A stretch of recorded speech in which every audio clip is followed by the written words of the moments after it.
सभी भक्तों को राधे राधे। जय श्री श्याम। बोल विष्णु भगवान की जय। देवसैनी एकादशी व्रत कथा। जय श्री कृष्णा। राधे राधे। ब्रह्मा व्रत पुराण में देवसैनी एकादशी के विशेष महात्म्य के वर्णन किया गया है। इस व्रत से प्राणी की समस्त मनोकामनाएं पूर्ण होती हैं। यह एकादशी आषाढ़ मास के कृष्ण पक्ष की एकादशी, जिसे योगिनी एकादशी के बाद आती है। आषाढ़ मास के शुक्ल पक्ष की एकादशी को ही देवसैनी एकादशी कहा जाता है। इसी एकादशी से चातुर्मास का आरंभ माना जाता है। इस अवधि में कोई भी शुभ कार्य जैसे विवाह आदि नहीं किया जाता। मान्यता है कि इस दिन से भगवान श्री हरि विष्णु क्षीर सागर में शयन करते हैं और फिर 4 माह के बाद उन्हें उठाया जाता है। उस दिन को देव उठनी ग्यारस कहा जाता है। इस बीच के अंतराल को भी चातुर्मास कहा गया है। देवसैनी एकादशी को देवसैनी महा एकादशी, थोली एकादशी, हरिसैनी एकादशी, पद्मनाभा एकादशी, सैनी और प्रबोधनी एकादशी भी कहा जाता है। बोल विष्णु भगवान की जय। बोल लक्ष्मी मैया की जय। तो आज मैं आप सभी को सुनाने जा रही हूँ देवसैनी एकादशी। आइए सुनते हैं। एक दिन धर्मराजा युधिष्ठिर ने कहा, हे केशव, आषाढ़ शुक्ल एकादशी का क्या नाम है? इस व्रत के करने की विधि क्या है और किस देवता का पूजन किया जाता है? युधिष्ठिर की बात सुनकर भगवान श्री कृष्ण कहने लगे कि हे युधिष्ठिर, जिस कथा को ब्रह्मा जी ने नारद से कहा था और मैं आज आपको कहता हूँ। एक बार देव ऋषि नारद ब्रह्मा जी से एक एकादशी के विषय में जानने की उत्सुकता प्रकट की।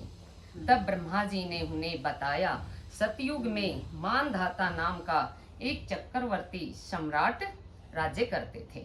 उसके राज्य में प्रजा बहुत दुखी थी, किंतु भविष्य में क्या हो जाए यह कोई नहीं जानता। अतः वे भी इस बात से अनभिज्ञ थे कि उनके राज्य में शीघ्र ही भयंकर अकाल पड़ने वाला है। उनके राज्य में पूरे 3 वर्ष तक वर्षा न होने के कारण भयंकर अकाल पड़ा। इस अकाल से चारों ओर त्राही त्राही मच गई। धर्म पक्ष के यज्ञ, हवन, पिंडदान, कथा, व्रत आदि से में कमी हो गई। जब मुसीबत पड़ी तो धार्मिक कार्यों में प्राणी की रुचि कहाँ रह जाती है। प्रजा ने राजा के पास जाकर अपनी वेदना की दुहाई दी। राजा तो इस स्थिति को लेकर पहले से ही बहुत दुखी थे। वे सोचने लगे कि आखिर मैंने ऐसा कौन सा पाप कर्म किया है जिसका दंड मुझे इस रूप में मिल रहा है। फिर इस कष्ट से मुक्ति पाने का कोई साधन करने के उद्देश्य से राजा सेना को लेकर जंगल की ओर चल दिया। वहां विचरण करते करते एक दिन ब्रह्मा जी के पुत्र अंगिरा ऋषि के आश्रम में पहुंचे और उन्हें साष्टांग प्रणाम किया। ऋषिवर ने आशीर्वाद देकर कुशल क्षेम पूछा। फिर जंगल में विचरने व अपने आश्रम में आने का प्रयोजन जानना चाहा। तब राजा ने हाथ जोड़कर, महात्म में सभी प्रकार के धर्म का पालन करता हुआ भी मैं अपने राज्य में दुखी दृश्य देख रहा हूँ। आखिर किस कारण से ऐसा हो रहा है? कृपया इसका समाधान करें। यह सुनकर महर्षि अंगिरा ने कहा, हे राजन, सब युगों में उत्तम यह सतयुग है। इसमें छोटे से पाप का भी बड़ा भयंकर दंड मिलता है। ब्राह्मण के अतिरिक्त किसी अन्य जाति को तप करने का अधिकार नहीं है, जबकि आपके राज्य में शूद्र तपस्या कर रहा है। यही कारण है कि आपके राज्य में वर्षा नहीं हो रही है। जब तक इस काल को प्राप्त नहीं हो जब तक वह काल को प्राप्त नहीं होगा तब तक यह शांति नहीं होगी। दुर्भिक्ष की शांति उसे मारने से ही संभव है, किंतु राजा का हृदय एक निरपराध शूद्र तपस्वी को बिन अपराध के मारने के लिए तैयार नहीं हुआ। उन्होंने कहा कि हे देव, उस निरपराध को मार दूं यह बात मेरे मन को स्वीकार नहीं है। कृपया करके आप कोई और उपाय बताएं। महरी से अंगिरा ने कहा, आषाढ़ मास के शुक्ल पक्ष की एकादशी का व्रत करें। इस व्रत के प्रभाव से अवश्य ही वर्षा होगी। राजा अपने राज्य की राजधानी लौट आए और चारों वर्णों सहित देवसैनी एकादशी का विधि पूर्वक व्रत किया। व्रत के प्रभाव से उनके राज्य में मूसलाधार वर्षा हुई और पूरा राज्य धन धान्य से परिपूर्ण हो गया। ब्रह्मा वे व्रत पुराण में देवसैनी एकादशी के विशेष महात्म्य का वर्णन किया गया है। इस व्रत से प्राणी की समस्त मनोकामनाएं पूर्ण होती है। बोल एकादशी मैया की जय, बोल विष्णु भगवान की जय। अब आइए सुनते हैं देवसैनी एकादशी की अगली कथा, जिसे सुनने मात्र से ही सभी मनोकामनाएं पूरी होती हैं। युधिष्ठिर ने भगवान श्री कृष्ण से पूछा, हे भगवान, पुण्यमयी एकादशी की तिथि कैसे उत्पन्न हुई? यह संसार में क्यों पवित्र मानी गई है तथा देवताओं को कैसे प्रिय हुई? श्री भगवान बोले, कुंती नंदन, प्राचीन समय की बात है। सतयुग में मुर नामक दानव रहता था। वह बड़ा ही अद्भुत, अत्यंत रौद्र और संपूर्ण देवताओं के लिए भयंकर था। उस काल रूपी धारी दुरात्मा महासुर ने इंद्र को भी जीत लिया था। संपूर्ण देवता उससे परास्त होकर स्वर्ग से निकाले जा चुके थे और शंकित तथा भयभीत होकर पृथ्वी पर विचरा कर रहे थे। एक दिन सब देवता महादेव जी के पास गए। वहां इंद्र ने भगवान शिव के आगे सारा हाल कह सुनाया। इंद्र बोले, महेश्वर, ये देवता स्वर्गलोक से निकाले जाने के बाद पृथ्वी पर विचर रहे हैं। मनुष्य के बीच रहना इन्हें शोभा नहीं देता। देव, कोई उपाय बतलाइए। देवता किसका सहारा ले? महादेव ने कहा, देवराज, जहाँ सबको शरण देने वाले, सबकी रक्षा में तत्पर रहने वाले जगत के स्वामी भगवान गरुड़ ध्वज पर विराजमान है, वहां जाओ, वे तुम लोगों की रक्षा करेंगे। बोल विष्णु भगवान की जय। भगवान श्री कृष्ण कहते हैं, हे युधिष्ठिर, महादेव जी की यह बात सुनकर परम बुद्धिमान देवराज इंद्र संपूर्ण देवताओं के साथ क्षीर सागर में गए, जहां भगवान गदाधर सो रहे थे। इंद्र ने हाथ जोड़कर उनकी स्तुति की। इंद्र बोले, देवेश्वर, आपको नमस्कार है। देव, आप ही पति, आप ही मति, आप ही कर्ता, आप ही कारण, आप ही सब लोगों की माता, आप ही सब जगत के पिता हैं। देवता और दानव दोनों ही आपकी वंदना करते हैं। पुंडरीकाक्ष, आप दैत्यों के शत्रु हैं। मधुसूदन, हम लोगों की रक्षा कीजिए।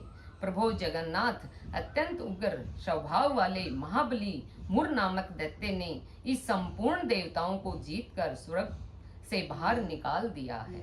भगवान देवेश्वर, शरणागत वत्सल्य देवता भयभीत होकर आपकी शरण में आए हैं। दानवों का विनाश करने वाले कमल नयन भक्त वत्सल देवेश्वर जनार्दन, हमारी रक्षा कीजिए, रक्षा कीजिए। भगवान शरण में आए हुए देवताओं की सहायता कीजिए। इंद्र की बात सुनकर भगवान विष्णु बोले, देवराज, यह दानव कैसा है? उसका रूप और बल कैसा है तथा उसके दुष्ट के रहने का स्थान कहाँ है? देवराज इंद्र बोले, देवेश्वर, महाकाल से ब्रह्मा जी के वंश तालजंग नामक एक महान असुर उत्पन्न हुआ था, जो अत्यंत ही भयंकर था।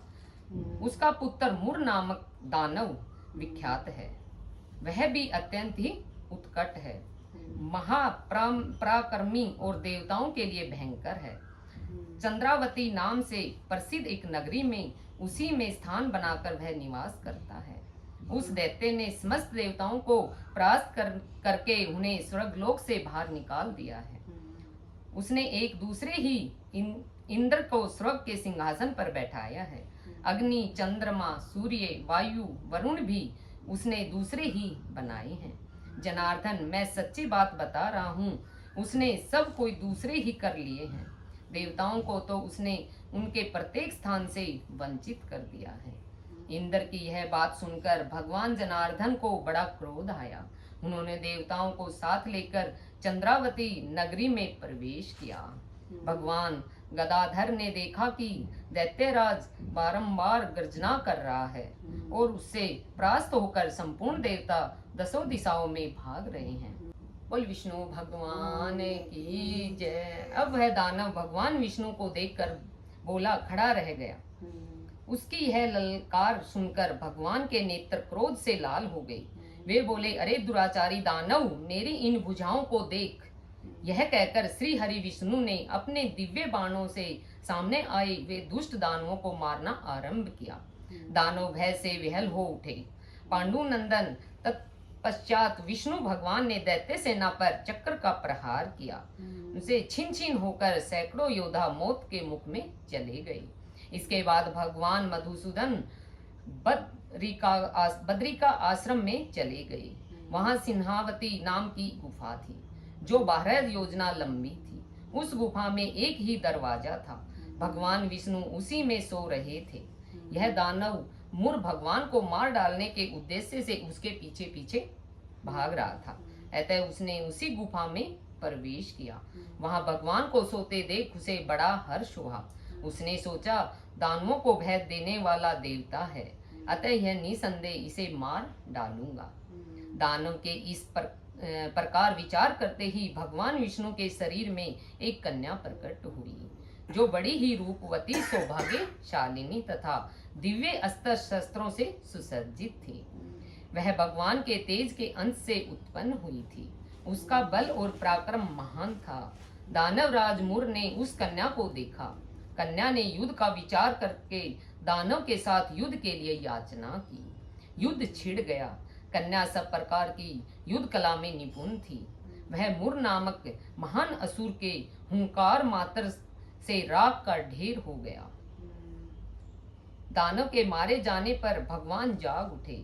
उन्होंने दानव को धरती पर इस प्रकार निष्प्राण पड़ा देखकर कन्या से पूछा, मेरा यह शत्रु अत्यंत उग्र और भयंकर था, किसने इसका वध किया है?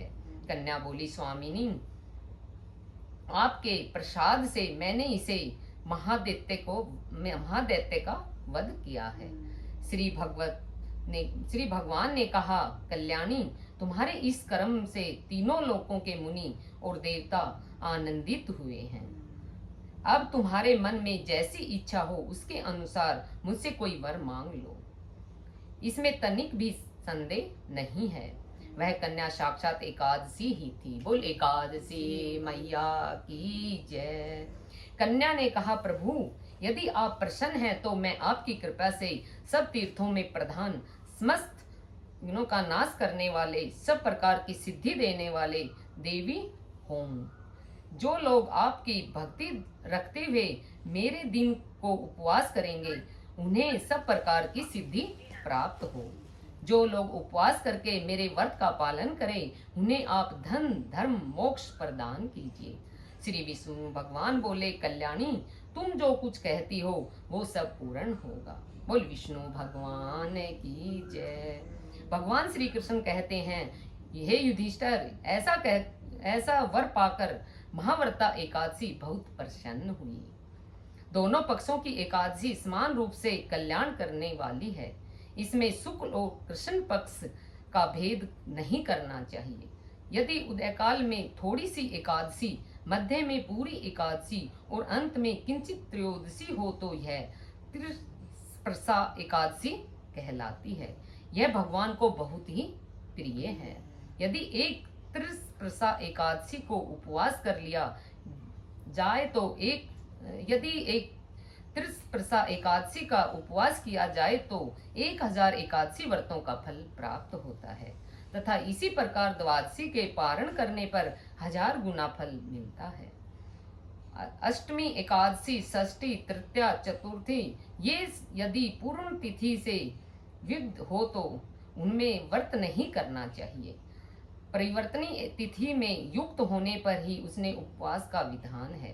पहले दिन में और रात में भी एकादशी हो और दूसरे दिन केवल प्रातः काल एक दंड एकादशी रहे तो पहली तिथि का परित्याग करके दूसरे दिन द्वादशी युक्त एकादशी को ही उपवास करना चाहिए। यह विधि मैंने दोनों पक्षों की एकादशी के लिए बताई है। जो मनुष्य एकादशी को उपवास करता है वह बैकुंठ धाम में जाता है, जहाँ साक्षात भगवान गरुड़ ध्वज विराजमान रहते हैं।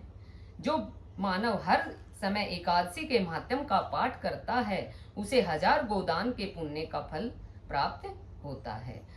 जो दिन या रात में भक्तिपूर्ण उस महात्मा का स्मरण करते हैं वे निसंदेह ही ब्रह्म हत्या आदि पापों से मुक्त हो जाते हैं। एकादशी के समान पाप नाशक व्रत दूसरा कोई नहीं है। बोल एकादशी मैया की जय।